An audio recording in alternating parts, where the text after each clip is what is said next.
Hey, my name is Lindsay Huff. You might know me as Huffalo, so I create colorful enamel jewelry. I've been doing that since 2006. And this is Huffalo headquarters, my basement, where I've been working since 2013. Before that, I was working in a garage, so basement is really a step up for me. Also, it's heated. That's pretty exciting. So I'm going to show you around some of the different workstations and tools that I use down here. I make jewelry that is small, but I'm also a community arts educator. So I teach adults, teens, and kids in a lot of different settings. And I'm not really a linear worker. I tend to have a lot of things in process at the same time. So hence I tend to have a lot of work surfaces that are in progress of different stages of things. Also, there's cats down here. They were born in this very backyard, Etna's finest. We have a drill press over here for putting holes in things, a wall of hammers and files. Down here we have some dapping tools, so that can make things rounded, some more forming and shaping tools. So this is where things start as far as the copper processes go. They kind of travel to a few different places, and then they end up back here for the final finishing before I get to the assembly process. Great.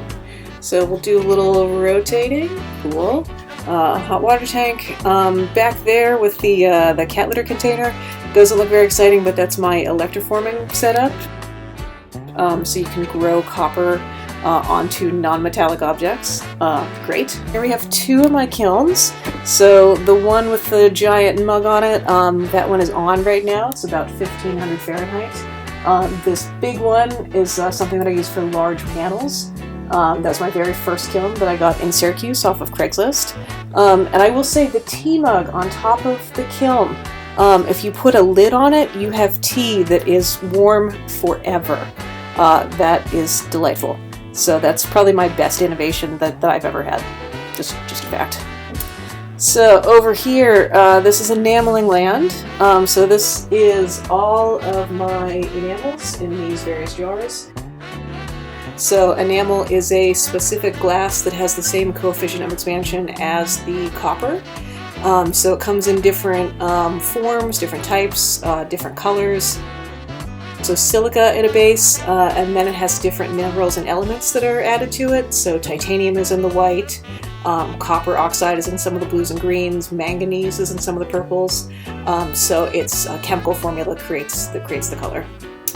So keep going through here. This is a back door, exciting.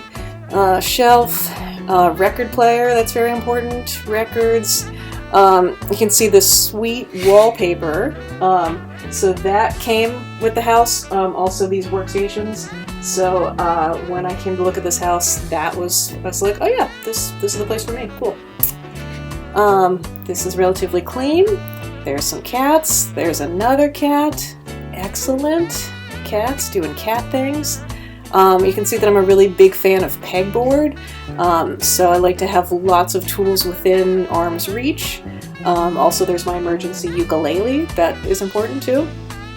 Another workstation here. This big guy in the front is Oberon, king of the cats. The two gray ones back there are Helmet and Yucha. And here, this big lump of cat, this is Mama Cat, also known as Bandit. Who is in fact the mother of these three cats. Kind of a messy teaching corner back here, and that brings us full circle back to the bench. Alright, so this wasn't in that initial 360 pan, because this is sort of like a weird little closet alcove kind of space within my studio.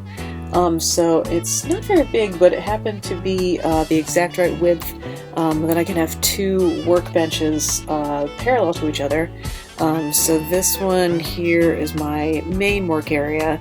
So we've got a bench pin here, which is where sawing metal happens. So if I'm working from sheet, if I want to cut something that's more elaborate, that happens here. These boxes have all sorts of findings and bits and pieces. Back over here, this other bench, this is my main soldering area. So my torch is kind of down at my feet. Also a cat, because of course there is. So this is where kind of I need a little bit more focus. This is where I tend to wind up. Generally, if I've disappeared into the house and folks can't find me, it's because I'm actually just back here. I'll switch to a time lapse. In real time this took about 10 minutes, but this way you can see the high points of applying glass glue, sifting on the glass powder, and then loading these shapes onto those pointy trivets so that they can go into the kiln without sticking to the grate. Here's all these earrings ready to go. Here's my mug of tea, still warm, delightful.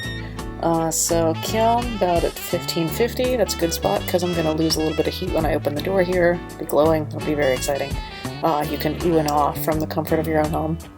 Okay, fun times.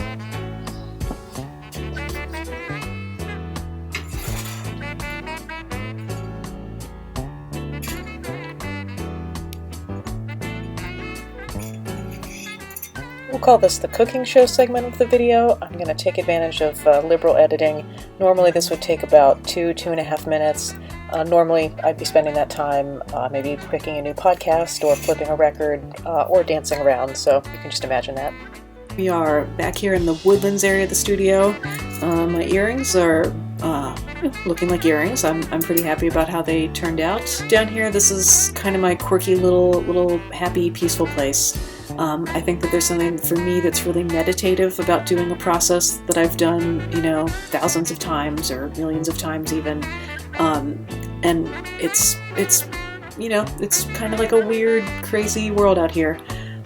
So just to be focused on drilling holes or just sawing a line or just perfecting like one layer of glass, for me, it's nice to just be focused on one thing and have like one small attainable goal. So I think metalsmithing is pretty great. I'm obviously a little biased. If this is intriguing to you, I've taught classes to adults, teens, and kids for quite a long time, since 2008.